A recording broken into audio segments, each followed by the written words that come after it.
ಭಾಳ ಚೆನ್ನಾಗಿತ್ತು ಬಲರಾಮನ ದಿನಗಳು. ನನಗೆ ಆ ದಿನಗಳು ನೋಡಿದಾಗ ಒಂದು ನಾಸ್ಟಾಲ್ಜಿಯಾ ಏನು ಬೆಂಗಳೂರು ಬಗ್ಗೆ ಹುಟ್ಟಿತ್ತು, ಅದು ಈ ಫಿಲ್ಮ್ ನೋಡಿದಾಗ ಕೂಡ ಅನ್ನಿಸ್ತು. ಭಾಳ ಚೆನ್ನಾಗಿ ಮಾಡಿದ್ದಾರೆ. ಐ ಥಿಂಕ್ ಚೈತನ್ಯ ಅವರ one of the finest works ಇದು. ಹಾಗೆ ಎಂಟೈರ್ ಸ್ಟಾರ್ ಕಾಸ್ಟು, ಟೈಗರ್ ಅವರ ಒಂದು ಸ್ಕ್ರೀನ್ ಪ್ರೆಸೆನ್ಸ್ ತುಂಬ ಚೆನ್ನಾಗಿದೆ. ಐ ಥಿಂಕ್ ಎಲ್ಲ ತಾರಾಗಣದಲ್ಲಿ ಯಾರ್ಯಾರು ಮಾಡ್ಯಾರೋ ಪ್ರತಿಯೊಬ್ಬರು ಕೂಡ ಭಾಳ ಚೆನ್ನಾಗಿ ಒಂದು ಅವರ ಪಾತ್ರನ ಅಭಿನಯಿಸಿದ್ದಾರೆ. ಎಷ್ಟು ಟ್ಯಾಲೆಂಟ್ನ ಒಂದೇ ಸಿನಿಮಾದಲ್ಲಿ ನೋಡುವಂಥ ಒಂದು ಅವಕಾಶ ನಮಗೆಲ್ಲ ಸಿಕ್ತು ಇವತ್ತು. ಆ್ಯಂಡ್ ಐ ಥಿಂಕ್ ಒಂದು ಒಳ್ಳೆ ಸಿನಿಮಾ ನಮಗೆ ಕೊಟ್ಟಿದ್ದಾರೆ ಚೈತನ್ಯ ಅವರು. ಕ್ಯಾಮ್ರಾ ವರ್ಕ್ ಸೂಪರ್ ಆಗಿದೆ, ಎಡಿಟಿಂಗ್ ಸೂಪರ್ ಆಗಿದೆ, ಬ್ಯಾಕ್ಗ್ರೌಂಡ್ ಸ್ಕೋರ್ ಅಂತೂ ಅದಕ್ಕಿಂತ ಚೆನ್ನಾಗಿದೆ. ಸೊ ಐ ಥಿಂಕ್ ಅವತ್ತು ಸೂಪರ್ ಆಗಿದೆ, ವಂಡರ್ಫುಲ್ ಫಿಲ್ಮ್. ಭಾಳ ಖುಷಿ ಆಯಿತು ಬಂದು ನೋಡಿದ್ದಕ್ಕೆ. And I think Chaitanya and ಇಡೀ ಟೀಮ್ಗೆ ನಾನು ಆಲ್ ದಿ ಬೆಸ್ಟ್ ಹೇಳೋಕ್ಕೆ ಇಷ್ಟಪಡ್ತೀನಿ. ಟೈಗರ್ ಅವ್ರಿಗೆ ಕೂಡ ಎಸ್ ಕಂಗ್ರ್ಯಾಚುಲೇಷನ್. ಒಳ್ಳೆ ಸಿನಿಮಾ ಕೊಟ್ಟಿದ್ದೀರಾ. ಹೋಪ್ ಇದು ಸುಮಾರು ದಿನಗಳು, ಸುಮಾರು ವಾರಗಳು, ತಿಂಗಳುಗಳು ಓಡಲಿ ಆ್ಯಂಡ್ ಒಳ್ಳೆಯದಾಗಲಿ ಅಷ್ಟೇ. ಆಲ್ ದಿ ಬೆಸ್ಟ್ ಇಲ್ಲ. Thank you. ಬಲರಾಮನ ದಿನಗಳು ಚೈತನ್ಯ ನಿರ್ದೇಶನ ಮಾಡುವಂಥ ಒಂದು ಅದ್ಭುತವಾದ ಮತ್ತೊಂದು ಅಂಡರ್ವರ್ಲ್ಡ್ ಸಿನಿಮಾ. ಕ್ಲಾಸಿಕ್ ಅನಿಸುತ್ತೆ, ಬಟ್ ಅಗೇನ್ ಒಂದು ಕಮರ್ಷಿಯಲ್ ಸಿನಿಮಾ ಅಂತ ಅನಿಸುತ್ತೆ. ಚೈತನ್ಯ ಒಂದು 30 ವರ್ಷದ ಪರಿಚಯ ಇನ್ನೂ ಚೇಂಜೇ ಆಗಿಲ್ಲ, ಅಂದರೆ ಏನೇ ಮಾಡಿದ್ರು ಅಚ್ಚುಕಟ್ಟಾಗಿ ಮಾಡ್ತಾನೆ ಅಂತ. ಸೊ ನಾವು ಒಂದಷ್ಟು ವಿಷಯಗಳನ್ನ ತಿಳ್ಕೊಂಡಿದ್ದೆ, ಅದನ್ನು ಭಿನ್ನವಾಗಿ ಕತೆ ಕಟ್ಕೊಡೋ ಮೂಲಕ ಸಿನಿಮಾ ಗೆದ್ದಿದೆ ಅಂತ ಹೇಳೋಕ್ಕೆ ಇಷ್ಟಪಡ್ತೀನಿ.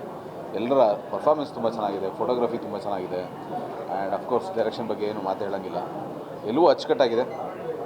ದಯವಿಟ್ಟು ನೋಡಿಲ್ದವ್ರು ಬಂದು ಸಿನಿಮಾ ನೋಡಿ.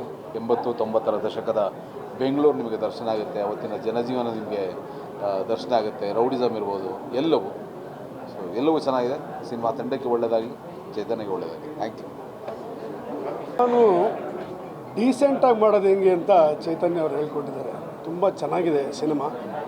ಅವ್ರು ಹಾಕಿರೋ ಅದ್ಭುತವಾದ ಸೆಟ್ಗಳು, ಈ 80s ಬ್ಯಾಕ್ಡ್ರಾಪು, 85 ಬ್ಯಾಕ್ಡ್ರಾಪ್, ಅದನ್ನೆಲ್ಲ ತುಂಬ ಚೆನ್ನಾಗಿ ಮಾಡಿದ್ದಾರೆ. ನೋಡಿಕೊಂಡು BL ವೇಣು ಅವ್ರ ಕೆಲಸ ಎಸ್ಪೆಷಲಿ ತುಂಬ ಚೆನ್ನಾಗಿದೆ. ಮ್ಯೂಸಿಕ್ ರೆಕಾರ್ಡಿಂಗ್ ಚೆನ್ನಾಗಿದೆ. ವಿನೋದ್ ಪ್ರಭಾಕರ್ದು ಅಭಿನಯ ಚೆನ್ನಾಗಿದೆ. ಚೈತನ್ಯಗೆ ಆಲ್ ದ ವೆರಿ ಬೆಸ್ಟ್. ಈ ಥರ ಸಿನಿಮಾನ ದಯವಿಟ್ಟು ಗೆಲ್ಲಿಸಿ. ನಮ್ಮ ಕನ್ನಡ ಜನತೆ ತುಂಬ ಶ್ರಮ ವಹಿಸಿ ಮಾಡಿದ್ದಾರೆ, ಅಚ್ಚುಕಟ್ಟಾಗಿ ಮಾಡಿದ್ದಾರೆ. ದಯವಿಟ್ಟು ಬಂದು ಎಲ್ಲರೂ ನೋಡಿ. Thank you. ಬಲರಾಮನ ದಿನಗಳು. ಮೊದಲನೇದಾಗಿ ಇವತ್ತು ಸಿನಿಮಾ ಕಂಟೆಂಟ್ ಅಂತ ಏನು ಹೇಳ್ತೀವಿ, ಐ ಥಿಂಕ್ ಈ ಸಿನಿಮಾನಲ್ಲಿ ಒಂದು ಅದ್ಭುತವಾದ ಕಂಟೆಂಟ್ ಇದೆ. ಕಂಟೆಂಟ್ ಚೆನ್ನಾಗಿದ್ರೆ ಜನ ಬಂದು ನೋಡ್ತಾರೆ ಅನ್ನೋದಕ್ಕೆ I think this one fantastic example. ದಯವಿಟ್ಟು ಯಾರು ಸಿನಿಮಾ ನೋಡಿಲ್ಲ, ಸಿನಿಮಾನ ಬಂದು ನೋಡಿ. ಆ್ಯಂಡ್ ಚೈತನ್ಯ ಸರು ಮತ್ತೊಮ್ಮೆ ಪ್ರೂವ್ ಮಾಡಿದ್ದಾರೆ. ಒಂದು ಅದ್ಭುತವಾದ ಮೇಕಿಂಗು, ಒಂದು ಕ್ಲಾಸಿಕ್ ಅಂಡರ್ವರ್ಲ್ಡ್ ಸ್ಟೋರಿ ಅಂತಲೇ ಹೇಳ್ಬೋದು. ಇಲ್ಲೋ ಒಂದು ಕಡೆ ಒಂದು ಸೆಂಟಿಮೆಂಟ್, ಒಂದು ಸಿನಿಮಾಗೆ ಒಂದು ಸೆಂಟಿಮೆಂಟ್ ಎಷ್ಟು ಮುಖ್ಯ ಅಂದರೆ, ಒಂದು ಕ್ಲೈಮ್ಯಾಕ್ಸಲ್ಲಿ ಸೆಕೆಂಡ್ ಹಾಫಲ್ಲಿ ಜನ ಥಿಯೇಟ್ರಿಂದ ಎದ್ದೋದಾಗ ಆ ಟೈಮಲ್ಲಿ ಒಂದು ತುಂಬ ಒಂದು ರಾ ಸೆಂಟಿಮೆಂಟ್ ಅಂತ ಒಂದಿದೆ ಈ ಸಿನಿಮಾನಲ್ಲಿ. ಆ್ಯಂಡ್ ಐ ಥಿಂಕ್ ಪ್ರತಿಯೊಬ್ಬರೂ ಪರ್ಫಾರ್ಮೆನ್ಸ್ ಆಗಿರ್ಬೋದು, ಮೇಕಿಂಗ್ ಆಗಿರ್ಬೋದು, ಆ್ಯಂಡ್ ನನ್ನ ಆತ್ಮೀಯ ಗೆಳೆಯರಾದ ಬ್ರದರ್ ವಿನೋದ್ ಪ್ರಭಾಕರ್ ಅವರ ಒಂದು ಪರ್ಫಾರ್ಮೆನ್ಸು ಐ ಥಿಂಕ್ ಪ್ರತಿಯೊಂದು ಸಿನಿಮಾನಲ್ಲೂ ಮಾದೇವ ಆದಮೇಲೆ ಮತ್ತೆ ಈ ಸಿನಿಮಾ ಮಾಡಿದ್ದಾರೆ. ಪರ್ಫಾರ್ಮೆನ್ಸ್ಗೆ ಒಂದು ಒತ್ತು ಕೊಟ್ಟು ಸಿನಿಮಾನ ಮಾಡಿದ್ದಾರೆ. And I think all the artist ಪ್ರತಿಯೊಬ್ಬರನ್ನು ತುಂಬ ಚೆನ್ನಾಗಿ ಮಾಡಿದ್ದಾರೆ. ಒಂದೊಂದು ಕ್ಯಾರೆಕ್ಟರ್ ಇಂಟ್ರಡಕ್ಷನ್ನು ಅಷ್ಟು ಚೆನ್ನಾಗಿ ಬಂದಿದೆ. So wishing the team all the very best. ಎಲ್ಲ ಒಳ್ಳೆಯದಾಗಲಿ. ಯಾರ್ಯಾರು ಸಿನಿಮಾ ನೋಡಲ್ಲ ದಯವಿಟ್ಟು ಬಂದು ಸಿನಿಮಾ ನೋಡಿ. ಯಾಕಂದರೆ ಒಂದು ಕೊಡ್ತಾ ಇದೆ ಸಿನಿಮಾ ಜನ ಬರ್ತಿಲ್ಲ ಅಂತ, ಬಟ್ ಈ ಥರ ಕಂಟೆಂಟು ಬಂದಾಗ ದಯವಿಟ್ಟು ಬಂದು ಸಿನಿಮಾ ನೋಡಿ ಅಂತ ಕೇಳ್ತೀನಿ. Thank you. ಎಲ್ರಿಗೂ ನಮಸ್ಕಾರ. ಬಲರಾಮನ ದಿನಗಳು ಇದಕ್ಕಿಂತ ಮುಂಚೆ ಆ ದಿನಗಳು ಬಂದಿತ್ತು ನಮ್ಮ ಚೈತನ್ಯ ಸರ್ದೆ. ಅದರಲ್ಲೂ ವರ್ಕ್ ಮಾಡಿದ್ದೆ ನಾನು ಎಡಿಟ್ರಾಗಿ. ಇನ್ಫ್ಯಾಕ್ಟ್ ಆ ಸಿನಿಮಾದಲ್ಲಿ ಬಲರಾಮನ ಪಾತ್ರ ಒಂದು ಮಾಡಿದ್ದೆ, ಒಂದು ಚಿಕ್ಕ ಒಂದು ಕ್ಯಾರೆಕ್ಟರ್ ಥರ ಬಂದಿತ್ತು. ಬಟ್ ಈ ಸಿನಿಮಾದಲ್ಲಿ ಬಲರಾಮ ದಿನಗಳಲ್ಲಿ ಬಲರಾಮದು ಲೈಫ್ ಜರ್ನಿ ಬಂದಿದೆ. ಅದ್ಭುತವಾದ ಚಿತ್ರ. ಆಮೇಲೆ ಪಾತ್ರವರ್ಗಗಳಂತೂ ಸೂಪರಾಗಿ ಮಾಡಿದ್ದಾರೆ ಪ್ರತಿಯೊಂದು ಕ್ಯಾರೆಕ್ಟರ್ಸು. ಆಮೇಲೆ ಆರ್ಟಿಸ್ಟ್ ಹಿಂಡೆ ಇದೆ ಅಂತ ಹೇಳ್ಬೋದು.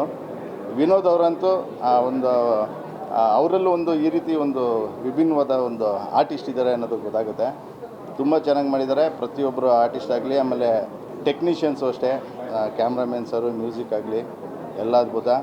ಕನ್ನಡ ಜನತೆ ಈ ರೀತಿ ಸಿನಿಮಾ, ಈ ರೀತಿ ಒಂದು ಒಳ್ಳೆ ಕಂಟೆಂಟ್ ಇರೋ ಸಿನಿಮಾನ ಗೆಲ್ಲಿಸ್ಬೇಕು ಅಂತ ಕೇಳ್ಕೊತೀನಿ. ಒಳ್ಳೆಯದಾಗಲಿ ಬಲರಾಮಗೆ. Thank you. ಎಲ್ರಿಗೂ ನಮಸ್ಕಾರ. ಬಲರಾಮನ ದಿನಗಳು ಬಹಳ ಅದ್ಭುತವಾದ ಸಿನಿಮಾ. ನಮ್ಮನ್ನು 80ರ ದಶಕಕ್ಕೆ ಕರ್ಕೊಂಡೋಗುತ್ತೆ. 2.5 ಗಂಟೆ ನಾವೆಲ್ಲಿದ್ದೀವಿ ಅನ್ನೋದೇ ನಮಗೆ ಮರೆಸ್ಬಿಡುತ್ತೆ. ರೌಡಿಸಮ್ನಲ್ಲೂ ಒಂದು ಪ್ರಾಮಾಣಿಕತೆ ಇಟ್ಕೊಂಡಿದ್ದಂಥ ಒಬ್ಬ ಅಂಡರ್ವರ್ಲ್ಡ್ ಡಾನ್ ಕತೆ ಭಾಳ ಅದ್ಭುತವಾಗಿ ಮೂಡಿ ಬಂದಿದೆ. ದಯವಿಟ್ಟು ಎಲ್ಲರೂ ಥಿಯೇಟ್ರಿಗೆ ಬಂದು ನೋಡಿ, ಕನ್ನಡ ಸಿನಿಮಾನ ಬೆಳೆಸಿ. Thank you. ಎಲ್ರಿಗೂ ನಮಸ್ಕಾರ. ಸೊ ನಾನು ಸ್ಕೂಲು ಕಾಲೇಜಲ್ಲಿ ಇರಬೇಕಾದ್ರೆ ಇವ್ರ ಕಥೆನ ಕೇಳಿದ್ದೆ. ಸೊ ಇದು ಕಣ್ಣಾರೆ ನೋಡಿದೆ. ಅದ್ಭುತವಾಗಿ ಬಂದಿದೆ ಸಿನಿಮಾ. ಒಳ್ಳೆ ಕಲ್ಟ್ ಕ್ಲಾಸಿಕ್ ಸಿನಿಮಾ ಇದು. ಸೊ ಯಾರ್ಯಾರಿಗೆ ಈ ಮಾಸ್ ಸಿನಿಮಾ ಇಷ್ಟ ಆಗುತ್ತೆ, ಈ ಸಿನಿಮಾನ ಮಿಸ್ನೇ ಮಾಡೋಕ್ಕೆ ಹೋಗ್ಬಿಡಿ. ದಯವಿಟ್ಟು ಬಂದು ಬಲರಾಮನ ದಿನಗಳನ್ನ ಥಿಯೇಟ್ರಲ್ಲಿ ನೋಡಿ. Thank you.